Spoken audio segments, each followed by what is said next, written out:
11 po ng gabi, ayan. Pinapatulog ko na po si Riley, yan tamang dede lang si Riley hanggang mamaya ay makakatulog na rin po siya.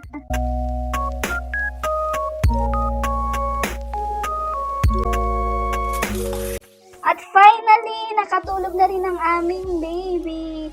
Good night, Riley! Good morning, guys! April 20, 7 o'clock ng umaga, ayan. Bali, si Riley nga po pala ang naging alarm clock ko, guys. Hindi ako nakagising ng alas 6. Mamamalengke po kasi ako. Salamat, anak, sa paggising kay Mami. Bago nga po pala ako pumunta ng palengke, ay pinadede ko muna si Riley para mamaya mapayapa po ako makakatakas. Bali, ayan, nagluto lang ako ng aming tanghalian kasi nakauwi na rin po pala ako ng bahay galing palengke. Nung makauwi nga ako, guys, ganyan ang itsura nilang mag-ama. Napatulog na rin po pala niya si Riley. Kakaiyak daw po, 2 hours siyang umiiyak. Charot. Salamat, Daddy, sa pagbantay kay Riley. Ayan, nagising na nga po si Riley.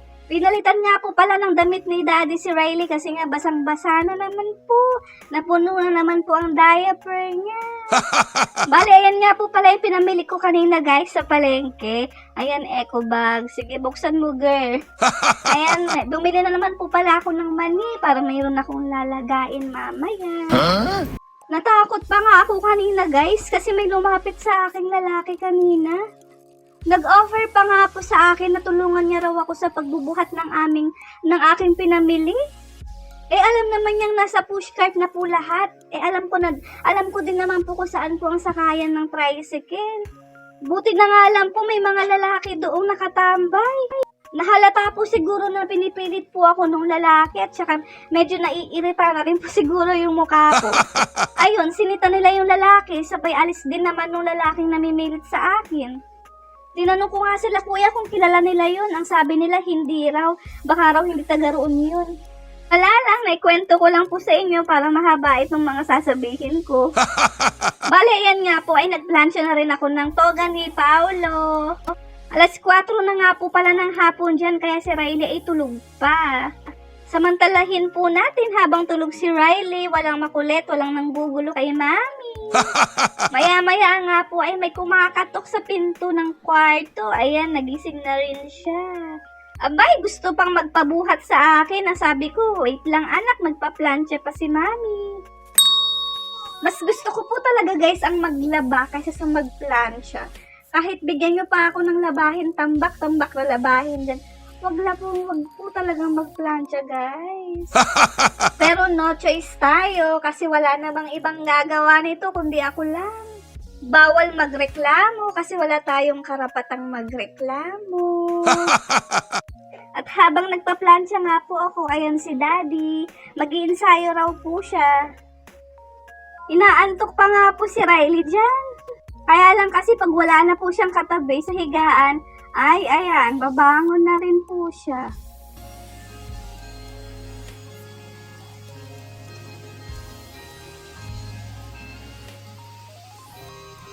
Kinuha ko na nga rin po yung mga tuyong sinampay ko at mamaya nga pagkatapos kong magplansya, ay magtutupi na po ako ng mga damit.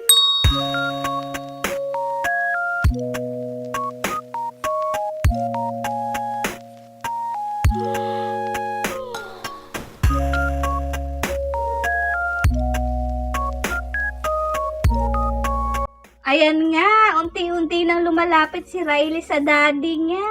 Kanina inaantok lang siya. Ayan, konting hawak-hawak pa. Mamaya mangingialam na po yan.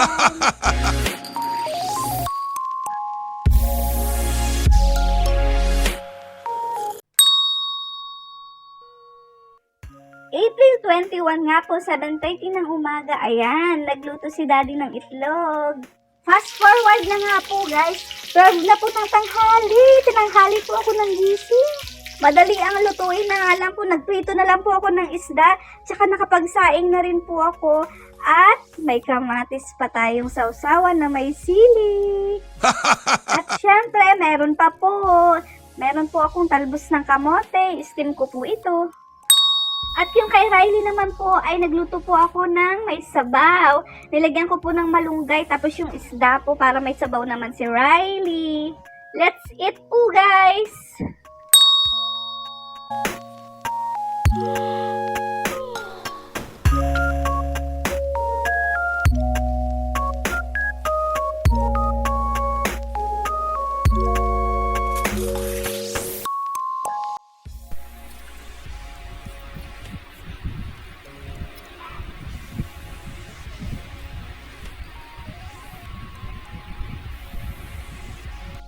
Ayan, si Riley, nakabantay na naman sa tatay niya. Habang tumutugtog yung tatay niya, ayan, behave lang siya.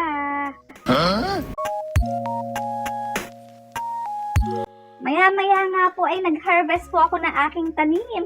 Nagtalbos po ako ng kamote at nanguha po ako ng malunggay. Kasi may pagbibigyan po ako.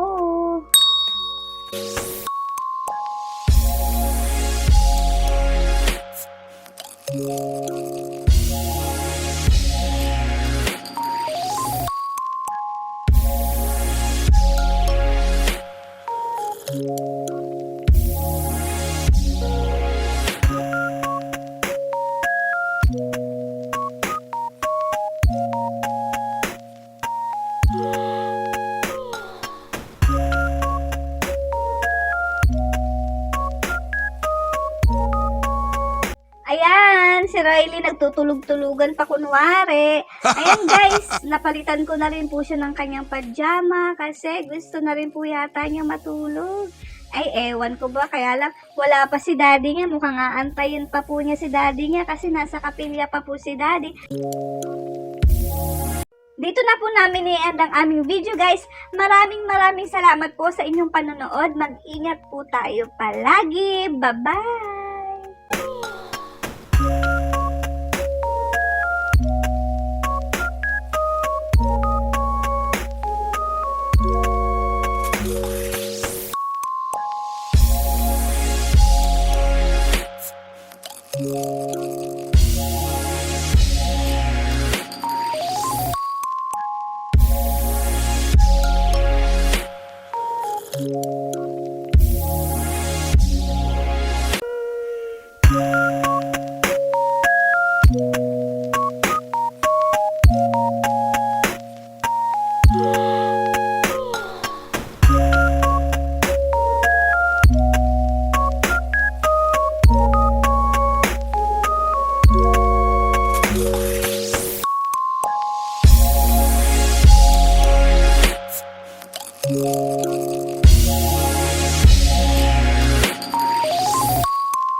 Ouch!